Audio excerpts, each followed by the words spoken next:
pagpili ng taong mamahalin, alin ba dapat ang sundin? A. Utak. B. Puso. Your 5 seconds start now! 5, 4, 3, 2, 1. Alright, time's up!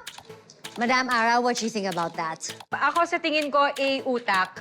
Kasi mind over matter, kaya namang kontrolin ng utak yung puso eh. Kaya ba talaga? Kaya... Parang... Based on... Okay. Joke lang. Kontra ka ba kay Ara or what do you feel? Miss Hart, para sa akin, B, puso, kasi hindi natin kayang turuan ang ating mga puso. My God! Sabi ng iba, once a cheater, always a cheater. Do you agree? A, no. Pwedeng magbago. B, oo. Uulit pa rin yan. Your 5 seconds start now. Be honest. 3, 2, 1. Time's up. Ang bilis sumagot. Para sa akin, Ang bilis, ha? oo nga eh, Miss Hart. Are you honest with yourself? Actually, parang na-realize ko nga hindi pala sa kanila ako nagbabase, baka... Baka sa sarili mo. Not, hindi. In meaning- general. Oo, in general. In general. Yes. In general. Okay, nasa-sense mo ba kung ano ang sinagot ng people? Actually, medyo hindi. Hindi mo Yeah, na-sense? hindi ko nasa-sense, Parang- pero niraramdam ko yung puso ko at sinasabing pwede pa talaga magbago ang kahit na sino niya. Ah! At papatunayan natin yan. Okay, very Nila pala. good. Annalyn, Once a cheater, always a cheater. Kasi the fact na alam mo na mali yung cheating, ginawa mo pa rin. sino ba yan? Ito pa ha, ito pa, di ba, may second chance yung Oh. iba. Nagbago. Oh. Nagbago ka lang kasi nahuli ka eh. Ay, sis. Pero uulitin at uulitin mo yan. Uulitin mo yan kasi... Hindi natin pinakakampi. Sino yung lintik na yan? Sorry, na-carried away lang ako. Shout out sa'yo. Oh.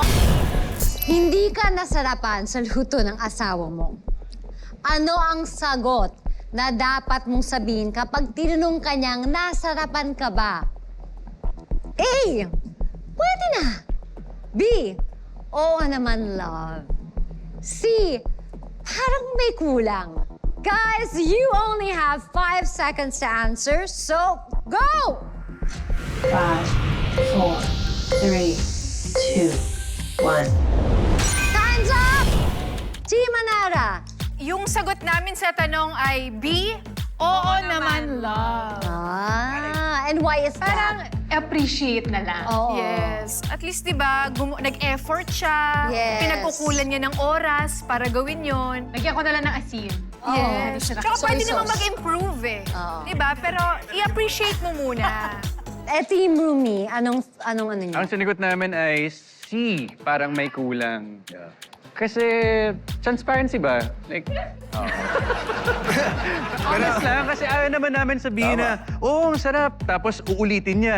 Eh di na-adjust yung pagkakamali, di ba? May nahiwalayan na ako ng dati. Nag-bake ako ng cookies. Alam mo magano kahirap mag-bake ng cookies?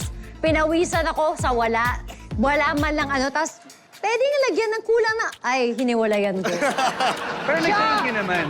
Wala wala ka din. thank you. Umalis na ako. Kaya di ko talaga sasabihin yung bro. Just, huwag na kayo magsalita. Ano, ang pinaka-effective na paraan para mabilis maka-move on matapos ang breakup? A. Humanap ng bago. B. Gumimik with friends. C. Magtrabaho. Your 5 seconds starts now! 5, 4, 3, 2, 1. Time's up! Lock in your answers! Team Rumi, ano ang sagot nyo and why? Ang sagot po namin ay letter B. B. Gumimik with friends. And why is that? Nabigla kami. Nabigla na lang kami, wala na kami ibang choice. Time was running out. Anara, kayo, what is your answer? Our answer is A, humanap ng bago. And why is that? Ano pa bang ibang paraan na mabilis? Maghanap na lang talaga ng bago at Maghanap ibigin na mo ng lang. tunay. Yes, exactly. Uy, Parindigan natin to, please. Be with me. paraan ng mga tao ha, hindi paraan mo. Nagawa niyo na yun. Nagawa niyo na yun in life. Humanap ng bago. Oh. Sure ka ba? Hindi pa. Hindi pa? Hindi pa. Hindi Ayaw ko kasi nagagawa. long, very long. Ano? Okay, Ako fine. siguro, oo. Oh. Nagawa mo na yun? Humanap po ng bago. Yes. Okay. At least, oh, siya.